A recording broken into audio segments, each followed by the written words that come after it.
नमस्कार साथियों, मेरा नाम है आर.के. सिंह। संस्कृति पीसीएस यूट्यूब चैनल के उत्तर प्रदेश की प्रमुख योजना सीरीज में आप सभी का स्वागत है। आज अपने इस एपिसोड में हम इस सीरीज के अंतर्गत जो चौथा एपिसोड है उस पर हम चर्चा करने वाले हैं, जिसके तहत शहरीकरण, श्रमिक, उद्योग, ऊर्जा जैसे विशेष वर्ग जैसे जो अलग अलग विषय हैं उन पर आधारित जो उत्तर प्रदेश की प्रमुख योजनाएं हैं उन पर हम चर्चा करने वाले हैं। तो चलिए स्टार्ट करते हैं और देखते हैं कौन कौन सी महत्वपूर्ण योजनाएं हैं। तो देखिए, पहली जो योजना है वो मुख्यमंत्री शहरी विस्तारीकरण नए शहर प्रोत्साहन योजना है। ये काफ़ी चर्चा में योजना रही थी और इस योजना को 5 अप्रैल 2023 को क्या किया गया था कि इसे लाया गया था, किसके द्वारा? उत्तर प्रदेश के सरकार के द्वारा, और वहाँ के मंत्रिमंडल और मुख्यमंत्री जो है उनके नेतृत्व में इस योजना को अनुमोदित किया गया था 2023 में। अगर इस योजना से जुड़े हुए कुछ महत्वपूर्ण बातों की चर्चा करें तो इस योजना की बात करें तो वित्तीय वर्ष 2022-23 से अगले आदेशों तक लगभग 5 वर्षों की अवधि तक इसे लागू करने की बात की गई थी। और आवेदन हेतु जो उत्तर प्रदेश आवास विकास परिषद विकास प्राधिकरण है और जो विशेष क्षेत्र प्राधिकरण है उनके लिए ये कहा गया था कि ये योजना के अंतर्गत इसके लिए एलिजिबल होंगे। सुनियोजित जो विकसित की जाने वाली जो टाउनशिप है उसका न्यूनतम जो क्षेत्रफल है वो 25 एकड़ होगा, ये बात कही गई थी। लेकिन विशेष परिस्थितियों में राज्य सरकार के पूर्व अनुमोदन से इसे 1.25 एकड़ भी किया जा सकेगा। इस तरह की जो बात है वो भी की गई थी। पात्रता की बात करें तो वो हमने देख ली।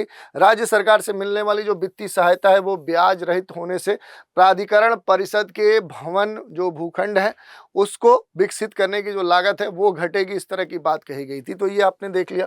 इसके अलावा एक और योजना है उत्तर प्रदेश सरकार की बुनकरों के लिए सब्सिडी योजना। तो ये बुनकर जो श्रमिक हैं उनके लिए खासतौर पे 2023 में ये योजना उत्तर प्रदेश की सरकार के द्वारा लाया गया था और योगी आदित्यनाथ के नेतृत्व में वहाँ की जो कह सकते हैं कि मंत्रिमंडल है उसने उत्तर प्रदेश के संदर्भ में खासतौर पे जो वहाँ पर जो कंपोनेंट प्लान है या उसके अंतर्गत जो झलकारी बोर्ड, कोरी जो हथकरघा या पावरलूम जो विकास योजना है उनको मंजूरी प्रदान की गई थी।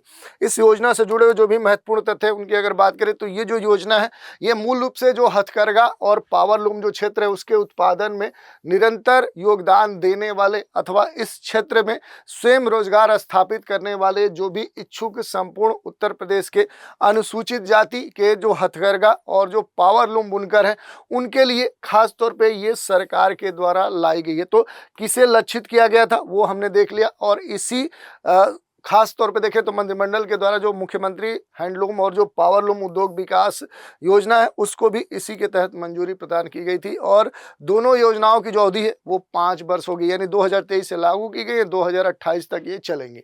और खास तौर पे दोनों योजनाओं की बात करें तो दोनों योजनाओं के अंतर्गत जो हथकरघा और जो पावरलूम की खरीद है उस पर 80 से 60% का जो अनुदान है वो राज्य सरकार प्रदान करेगी, इस तरह की बातें कही गई हैं। इसके अलावा नंद बाबा दुग्ध जो मिशन योजना है इस पर भी हम बात कर लें तो ये जो योजना है ये 6 जून 2023 को क्या की गई थी? तो योगी आदित्यनाथ के नेतृत्व में उत्तर प्रदेश की सरकार के द्वारा जो राज्य के कह सकते हैं जो दुग्ध विकास और दुग्ध जो उत्पादन क्षेत्र है उसमें अग्रणी राज्य बनाने के ध्येय से नंद बाबा दुग्ध मिशन योजना की जो शुरुआत है वो की गई थी।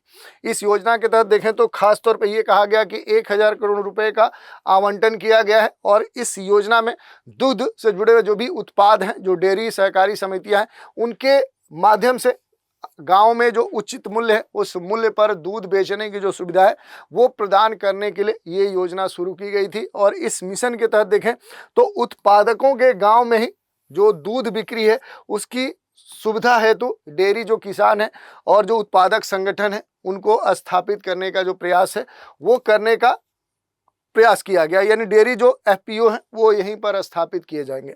इसके अलावा अगर आप देखेंगे तो अटल बिहारी वाजपेयी पावरलूम बुनकर विद्युत फ्लैट रेट योजना ये भी चर्चा में। ये जो योजना है ये 5 अप्रैल 2023 को लाई गई थी। तो ये डेट भी आपके लिए महत्वपूर्ण है। उत्तर प्रदेश के मंत्रिमंडल की बैठक में ये जो अटल बिहारी वाजपेयी पावरलूम बुनकर विद्युत फ्लैट रेट योजना है इसे अनुमोदित किया गया था। और इस योजना के अंतर्गत आप देखेंगे तो 5 किलोवाट तक विद्युत कनेक्शन वाले जो पावरलूम बुनकर हैं उनको फ्लैट रेट मासिक जो दर है उस आधार पर जो बिजली है, इलेक्ट्रिसिटी है वो उपलब्ध कराने की बात कही गई थी। इसमें वाराणसी कलाबुतु जरी निर्माण मशीन भी शामिल किया गया था। और 5 किलोवाट भार की सीमा के अंतर्गत ही कहा गया था कि सहयोगी जो भी इक्विपमेंट है, उपकरण है और जो पावर लूम है उसके लिए आवश्यक जो सहयोगी प्रकाश और पंखे हैं वो भी इसमें शामिल किए जाएंगे। तो इस तरह की जो बात है वो की गई थी। इसके अलावा जो अगली योजना महत्वपूर्ण है वो बाल श्रमिक विद्या योजना है। तो देखिए 15 जून 2020 ये कब लाई गई थी? तो 15 जून 2020 को अंतर्राष्ट्रीय बाल जो श्रमिक निषेध दिवस है उसी के अवसर पे मुख्यमंत्री योगी आदित्यनाथ के द्वारा ये बाल श्रमिक विद्या जो कह सकते हैं योजना है ये लाई गई थी। उद्देश्य क्या था? तो इसका जो उद्देश्य था वो सबसे महत्वपूर्ण था। उद्देश्य में ये कहा गया कि 8 वर्ष से लेकर 18 वर्ष की आयु के बीच में ये जो एज लिमिट है कि 8 से लेकर 18 से लेकर 18 के बीच में जो भी कामकाजी बच्चे हैं, जो किशोर किशोरी हैं, उनको क्या करना था? एक सही जो आजीविका है वो आजीविका प्रदान करना था और इसी उद्देश्य से ये जो योजना है ये लाई गई थी। खास बात है कि इसमें अगर इसके उद्देश्य की बात करें तो जो कामकाजी बच्चे हैं, जो किशोर किशोरियां हैं, इनको अच्छी जो आजीविका है वो प्रदान करना था और एज लिमिट इसमें 8 से 18 दी गई थी। क्रियान्वयन की बात करें तो इस योजना की 9 श्रेणियों में लागू करने का प्रयास किया गया। पहली श्रेणी में सर्वोच्च और प्राथमिक जो वैसे बच्चे हैं उनको दी जाने की बात कही गई थी। ऐसे पात्र परिवार की श्रेणी से आते हैं जहां पर माता पिता दोनों की क्या हो चुकी है? डेथ हो चुकी है, मृत्यु हो चुकी है और बच्चों के द्वारा दिए जाने वाले जो भी कार्य हैं उससे प्राप्त जो आय है उसी पर जो परिवार एक तरह से जो है वो आश्रित है। दूसरी बात करें, दूसरा जो श्रेणी था इसमें उन बच्चों को दिया गया कि ऐसे परिवार से आते हैं जहां पर पिता की मृत्यु हो चुकी है और वो बच्चा परिवार का जो आर्थिक सहयोग है वो करने के कारण से कहीं ना कहीं वो कार्य कर रहा है। और दूसरी बात कही गई कि 4 और जो बच्चा है किसी निरीक्षण जो सर्वेक्षण है उसमें कामकाजी बच्चे के रूप में चिन्हित हुआ है। ऐसे ही अलग अलग जो श्रेणियां हैं वो इसमें बनाई गई थी। जैसे तीसरी जो श्रेणी है उसमें प्राथमिकता उन बच्चों को दी जाए जो ऐसे परिवार से आते हैं जहां पर माता पिता दोनों क्या है? अस्थायी रूप से वो क्या है? फिजिकली हैंडीकैप्ड है, दिव्यांग है और बच्चा परिवार की आर्थिक जो सहयोग है उसमें वो उसका सबसे महत्वपूर्ण रोल है। चौथी जो श्रेणी है उसमें उन बच्चों को रखा जाए जो ऐसे परिवार से आते हैं जहां पर माता पिता असाध्य रोग से ग्रसित है। और इसी के अलावा जो 5वां इसमें श्रेणी बनाएगा वो उन बच्चों को दिया जाए कि ऐसे परिवार से आते हैं जहां पर पिता अस्थायी रूप से क्या है? दिव्यांग है और बच्चा परिवार की आर्थिक जो सहयोग है वो करे। और इसमें छठा जो श्रेणी बनाया गया था जिसमें कहा गया कि उन बच्चों को दिया जाए जो ऐसे परिवार से आते हैं जहां पर पिता किसी गंभीर या फिर असाध्य जो बीमारी है उससे क्या है? वो ग्रसित हो। और 7वीं जो श्रेणी है इसमें कहा गया कि उन बच्चों को दिया जाए कि ऐसे परिवार से आते हैं जहां महिला या माता परिवार क्या हो? वो मुखिया हो और बच्चा परिवार का आर्थिक जो सहयोग है वो करने के कारण से कहीं कार्य वो कर रहा है और बच्चा किसी निरीक्षण सर्वेक्षण के माध्यम से कामकाजी बच्चे के रूप में क्या हुआ है? आइडेंटिफाई हुआ है। इस तरह की बात कही गई थी। और परिवार का जो मुखिया है वो माता या महिला से तात्पर्य ये होगा कि पति की मृत्यु हो गई है और महिला क्या है? वो पूरी तरह से या तो देखें तो या तो तलाकशुदा है या उसके पति नहीं है। परिवार में भरण पोषण की जो जिम्मेदारी है वो संबंधित महिला के ऊपर है। और ऐसे ही 8वीं जो कैटेगरी है जिसमें कहा गया कि उन बच्चों को दिया जाए कि ऐसे परिवार से वो बच्चे आते हैं जहां पर माता की मृत्यु हो चुकी है अथवा माता जो अस्थायी रूप से दिव्यांग हो चुकी है अथवा माता किसी गंभीर असाध्य बीमारी से ग्रसित है। 9वां जो प्राथमिकता दी गई जिसमें कहा गया कि उन बच्चों को दिया जाए ऐसे परिवार से आते हैं जो भूमिहीन जो एक तरह जिनके पास भूमि नहीं है उन परिवारों से आते हैं और बच्चा परिवार की आर्थिक सहयोग करने के कारण कहीं कार्य कर रहा है। तो इस तरह की बात कही गई थी। और इस योजना के संदर्भ में जो संचालन है उसके संदर्भ में कहा गया कि लाभार्थी के रूप में अंतिम जो चयन है आच्छादित जो संबंधित जिले हैं उसके सहायक जो श्रम आयुक्त श्रम प्रवर्तन अधिकारी हैं उनकी संस्तुति पर क्षेत्रीय अपर या उप श्रम जो आयुक्त हैं उनके द्वारा किया जाएगा। और योजना के विस्तार के संदर्भ में कहा गया कि जुलाई 2023 में जारी विज्ञप्ति के अनुसार उत्तर प्रदेश सरकार बाल श्रमिक विद्या योजना का विस्तार प्रदेश के सभी 75 जिलों में करेगा। इस तरह की बात कही गई थी। तो ये काफ़ी महत्वपूर्ण योजना थी। इसके अलावा जो अगली योजना है वो निजी औद्योगिक पार्कों के विकास की योजना है। ये योजना भी खासतौर पर चर्चा में है। ये 28 जनवरी 2023 को क्या की गई थी? ये अप्रूव्ड की गई थी। इसका प्रपोजल लिया गया था। उत्तर प्रदेश के जो मंत्रिमंडल है उसने औद्योगिक जो भूमि है उसकी आवश्यकता को सुनिश्चित करने हेतु जो निजी औद्योगिक पार्क के विकास की योजना है उसे क्या किया था, उसे लाया था, उसके प्रस्ताव को अनुमोदित किया था और इस योजना को निजी जो प्रवर्तक हैं उनके द्वारा बिल्ड ऑन ऑपरेटर के आधार पर इसे संचालित करने की बात कही थी। योजना के अंतर्गत देखें तो जो भी निजी प्रवर्तक हैं उन प्रवर्तकों के द्वारा 10 एकड़ से 50 एकड़ तक की जो भूमि है उस भूमि पर औद्योगिक पार्क विकसित करने का जो एक प्रपोजल है वो लाया गया था और भूमि के स्वामित्व के जो कागजात है, जो डॉक्यूमेंट्स हैं और जो आगणन सहित जो जिला उद्योग और उद्यम जो प्रोत्साहन है उस केंद्र को उपलब्ध कराने की बात कही गई थी। तो इस तरह का जो प्रावधान है वो इसमें दिया गया था। तो बेसिक तौर पे ये आपको जान लेना है। इसके अलावा अगर आप बात करेंगे तो एक और योजना है एक जिला एक खेल। ये काफ़ी महत्वपूर्ण हो जाता है। जो ODOS योजना है खासतौर पे देखें तो ये दिसंबर 2022 में ये योजना खासतौर पे देखें 2022 में जो उत्तर प्रदेश है वहाँ पर खेलों को बढ़ावा देने के लिए इसे लाया गया था और इसके तहत देखें तो ये जो योजना शुरू की गई थी 2022 में, जिसमें कहा गया कि ये योजना एक जिला एक उत्पाद योजना के तर्ज पे ही संचालित होगा। जैसा कि एक योजना है ना वन डिस्ट्रिक्ट वन प्रोडक्ट्स, यानी कि एक जिला का कोई खास जो काफ़ी चर्चा में रहने वाला जो प्रोडक्ट है उसे नामित किया जाता है, ठीक उसी तर्ज पे कहा गया कि ये भी क्या होगा कि अब जो योजना एक जिला एक खेल इस योजना को लागू किया जाएगा और इसमें देखें तो इस योजना में शामिल करने हेतु 10 जो जिले हैं उनके खेलों में बदलाव किया गया। जैसे मथुरा की बात करें तो यहाँ पर जूडो के स्थान पे क्या किया गया, कुश्ती को रखा गया। बलिया, अंबेडकर नगर, कानपुर देहात और फतेहपुर में बैडमिंटन के स्थान पे क्या है, कुश्ती को शामिल किया गया। श्रावस्ती में देखें तो बैडमिंटन के स्थान पे कबड्डी को और झांसी, गोंडा, लखीमपुर खीरी में बैडमिंटन के स्थान पर हॉकी को यहाँ पर जगह दी गई। बहराइच में बैडमिंटन के स्थान पे फुटबॉल को दिया गया। खेलों से जो संबंधित जिले हैं उनके बारे में जैसे कुश्ती की बात करें तो कुश्ती के संदर्भ में चिन्हित किए गए जो जिले हैं वाराणसी, गोरखपुर, चंदौली, बागपत, आजमगढ़, देवरिया, महाराजगंज। एथलेटिक्स में देखें तो मैनपुरी, फिरोजाबाद, जौनपुर, भदोही, संभल, सीतापुर, कासगंज, उन्नाव, अयोध्या, कौशाम्बी, एटा, अमेठी, रामपुर, चित्रकूट, सिद्धार्थनगर, संत कबीर नगर, बस्ती, हमीरपुर, हापुड़, मेरठ, गाजीपुर और बलिया के साथ मुजफ्फरनगर। और हॉकी के संदर्भ में चिन्हित जो जिले हैं यूपी के प्रतापगढ़, मऊ, बरेली, लखनऊ, रायबरेली, हरदोई, फर्रुखाबाद, मुरादाबाद, बलरामपुर, इटावा और गाजियाबाद को इसमें शामिल किया गया है। इसके अलावा भी बहुत सारे जो डिस्ट्रिक्ट हैं जैसे टेबल टेनिस के संदर्भ में आगरा, कानपुर को रखा गया। बैडमिंटन में अलीगढ़, गौतम बुद्ध नगर, वेटलिफ्टिंग में मिर्जापुर, बिजनौर, बॉक्सिंग में देखें तो बुलंदशहर और जो दूसरा कुशीनगर है। तीरंदाजी में सोनभद्र और ललितपुर, फुटबॉल में हाथरस, तैराकी में पीलीभीत, शूटिंग में बांदा, कबड्डी में कनौज है और लान टेनिस में प्रयागराज है। तो इस तरह के अलग अलग जिलों से जुड़े हुए जो प्रमुख खेल हैं ये आपसे अलग अलग एग्जामों में पूछे जा सकते हैं। एक और योजना है मुख्यमंत्री बुनकर सौर योजना, ऊर्जा से जुड़ा हुआ ये योजना है। इस योजना को 2022 में कब लाया गया, 2022 में उत्तर प्रदेश के कैबिनेट के द्वारा जो मुख्यमंत्री बुनकर सौर जो ऊर्जा योजना है इस योजना को संचालित किए जाने से संबंधित जो प्रस्ताव है उसको मंजूरी प्रदान की गई और ये जो योजना है ये लागू करने की तिथि से 5 वर्ष तक क्या होगी, क्रियान्वित होगी, यानी कि अब ये 2027 तक क्या होगी, रेगुलेट होगी, ऐसी बात कही गई थी। और इस योजना के क्रियान्वयन के संदर्भ में कहा गया कि यूपी नेडा को जो कार्यकारी जो संस्था है, जो नोडल एजेंसी है, उस रूप में नामित किया गया है।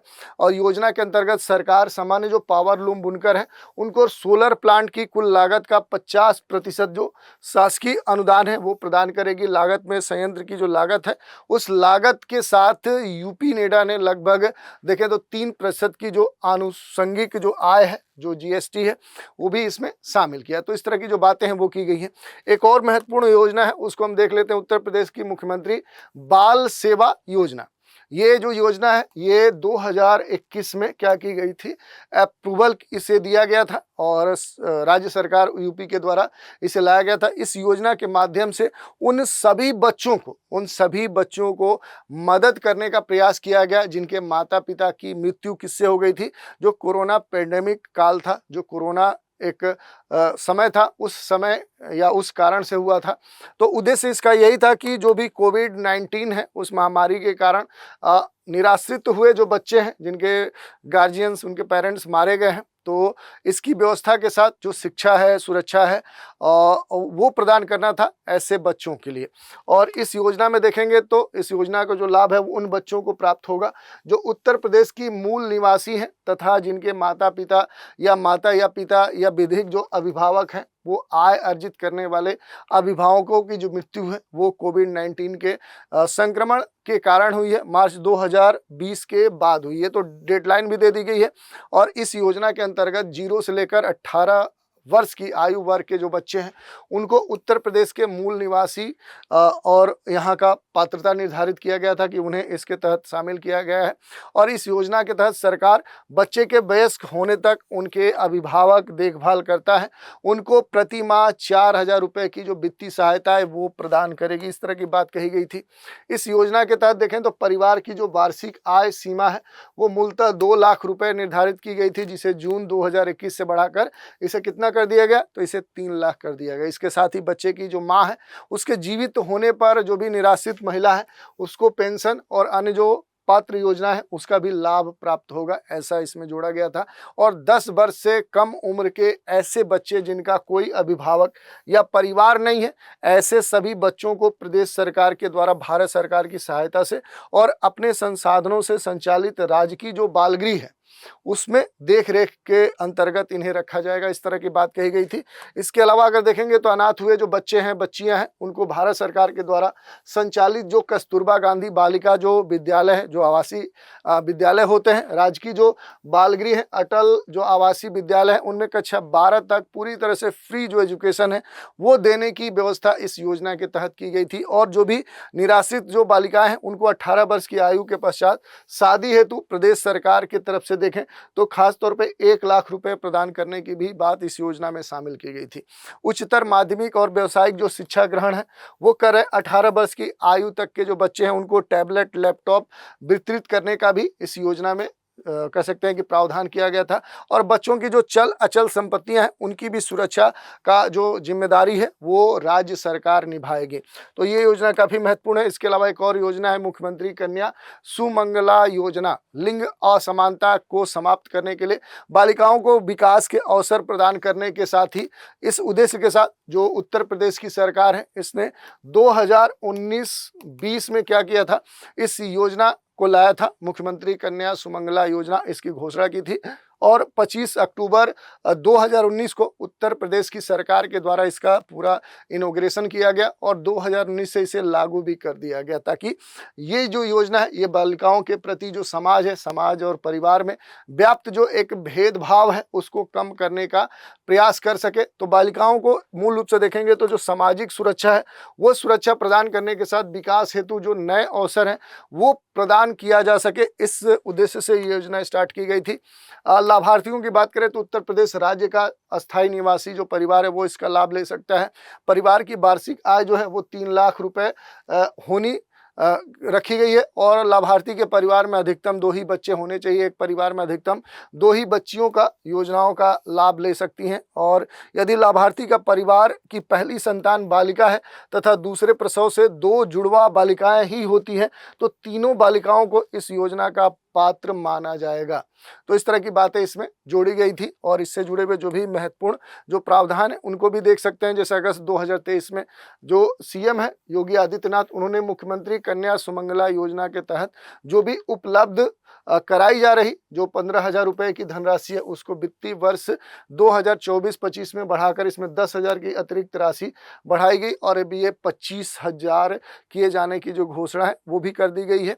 दूसरी बात, इस योजना के अंतर्गत 2024-25 से बेटी के जन्म लेने पर 5,000 रुपये, 1 वर्ष आयु की होने पर 2,000 रुपये और पहली कक्षा में जाने पर 3,000 रुपये और छठी कक्षा में 3,000 रुपये, 9वीं कक्षा में 5,000 रुपये और डिप्लोमा सर्टिफिकेट कोर्स या स्नातक में जाने पर 7,000 रुपये की जो धनराशि है वो खाते में शिफ्ट की जाएगी। इस तरह के जो प्रावधान है वो इस योजना में जोड़े गए हैं और इसी अवसर पे मुख्यमंत्री ने इस योजना की जो कह सकते हैं कि भारी संख्या में लगभग 29,523 जो लाभार्थी बालिकाएं हैं उनके खातों में लगभग 5.82 करोड़ रुपए की जो धनराशि है वो डिजिटल माध्यम से क्या की थी, शिफ्ट की थी।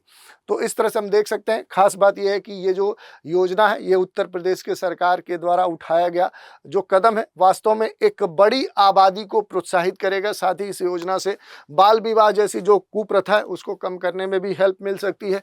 जो हायर एजुकेशन है उसमें जो रजिस्ट्रेशन है, नामांकन है, वो दर बढ़ेगा। टीकाकरण में, स्वास्थ्य स्तर में सुधार देखने को मिलेगा। बालिकाओं के प्रति जो एक सामाजिक दृष्टिकोण है उसमें सकारात्मक परिवर्तन भी आएगा और योजना का समग्र जो परिणाम है वो महिला सशक्तिकरण को प्रोत्साहित करेगा और कन्या भ्रूण हत्या में भी कमी लाने का प्रयास करेगा। तो इस तरह से बहुआयामी लक्ष्यों को ध्यान में रखते हुए ये जो योजना है ये उत्तर प्रदेश की सरकार के द्वारा लाई गई थी। तो आज के एपिसोड में हमने जो भी महत्वपूर्ण अलग अलग कह सकते हैं कि जो विषय हैं उन पर आधारित जो उत्तर प्रदेश की योजनाएं हैं उन पर हमने चर्चा की। तो आज के एपिसोड में इतना ही। अगले इस सीरीज के अगले एपिसोड में कुछ अन्य कह सकते हैं कि विषयों पर आधारित जो योजनाएं हैं उन पर हम चर्चा करेंगे। तो आप सभी हमारे साथ बने रहें, इसके लिए धन्यवाद।